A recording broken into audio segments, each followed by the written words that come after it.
सिंगरौली नगर निगम की परिषद बैठक अध्यक्ष देवेश पांडे के नेतृत्व में नगर निगम सभागार में आयोजित की गई बैठक के दौरान बजट, बिजली, पानी, सड़क, आवास सहित कई जनहित मुद्दों पर चर्चा हुई। इस दौरान महिला मोर्चा की प्रदेश मंत्री एवं नेता प्रतिपक्ष सीमा जायसवाल ने अपनी बात रखते हुए कई अहम मुद्दों पर आवाज उठाई। उन्होंने कहा कि शहर के विकास और सफाई, पेयजल और बुनियादी सुविधाओं को बजट में प्राथमिकता दी जानी चाहिए। उन्होंने विशेष रूप से गर्मी के मौसम को देखते हुए पेयजल की समुचित व्यवस्था सुनिश्चित करने की मांग की। साथ ही परिषद की बैठक में पारदर्शिता के साथ बजट प्रस्तुत करने और जवाबदेही तय करने पर जोर दिया। नगर निगम में परिषद की बैठक हुई, बजट को लेकर क्या कुछ कहेंगे आप? आज बजट को लेकर सार्थक चर्चा हुई और बजट पर चर्चा करते हुए मैंने सदन में माननीय अध्यक्ष जी, महापौर जी, कमिश्नर मैडम और सभी सम्मानित पार्षद गणों से आग्रह किया कि वास्तव में प्रति सेकंड की गति से पूरा शहर और दुनिया आगे बढ़ रही है और हमारी रफ्तार थोड़ी धीमी है। मेरा आग्रह है कि कम से कम हम लोग भी प्रति मिनट की गति से चले, चाहे वो हमारे विभाग के इंजीनियर, एसडीओ हों, कर्मचारी अधिकारी हों, हम पार्षदगण हों, जनप्रतिनिधि, सबकी लायबिलिटी है क्योंकि हम जनता के लिए सीधे जिम्मेदार हैं और हम उनको एक क्या मॉडल रूप में, चाहे वो शहर की नाली, रोड, पानी की समुचित व्यवस्था और लाइट की व्यवस्था, साफ सफाई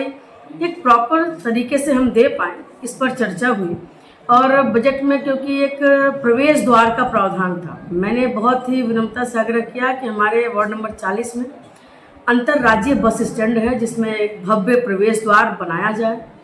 और जिस तरह से आपने देखा होगा कि डीएवी रोड में हमारे यहाँ ट्रैक्टर धंस गया था, मैंने सदन में कहा कि सीवरेज के बजट की बात आई है, सीवरेज की एक लायबिलिटी तय होनी चाहिए कि अगर उन्होंने काम किया है तो उसका कम्पैक्ट अच्छे से होना चाहिए, क्योंकि अगर इस तरह से 2 साल बाद भी सड़क धंस रही है तो ये अच्छी बात नहीं है। और क्योंकि जहाँ सीवरेज वाले गड्ढा कर रहे हैं या गैस कनेक्शंस वाले जहाँ पे पाइपलाइन बिछा रहे हैं, वहाँ की पानी की पाइपलाइन को तोड़ दे रहा है, जिससे पानी सप्लाई प्रभावित हो रहा है। और हमारे सर पे गर्मी है और गर्मी में हम सिर्फ वाटर लाइन से पानी दे पाने में सक्षम नहीं है, जो मैंने प्रैक्टिकली देखा है।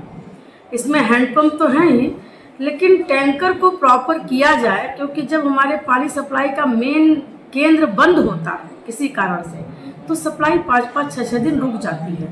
तो मैंने टैंकर के लिए विशेष आग्रह किया है कि इन 4 महीनों में टैंकर से सप्लाई की जाए। और पीएम आवास जो एक बड़ा ज़रूरी विषय है, 2014-15 में जो काम चल रहे थे, 16 में जो आवंटन हुए उसके बाद काम थोड़ा धीमे पड़ा था, लेकिन मैंने पूछा कि भाई सेकेंड फेज़ में हम कहाँ पे आवास बनाने के लिए ज़मीन हमने देखा है, तो बताया गया कि साहब के द्वारा कि गनियारी में डीपीआर बन के शासन को जा चुका है, मोरवा में डीपीआर बन रहा है। कुल मिला के सब तरह की योजनाओं पर विस्तृत चर्चा करते हुए आज बजट हम लोग पास किए हैं, क्योंकि समय हमारे पास कम है और हम बेहतर तरीके से काम कर पाएँ। लाइट, पानी, साफ सफाई, इन सब विषयों पे अच्छे से काम हो सके, इस दृष्टि से हम सब ने आज बजट पास किया है। प्रयास करेंगे काम बेहतर हो।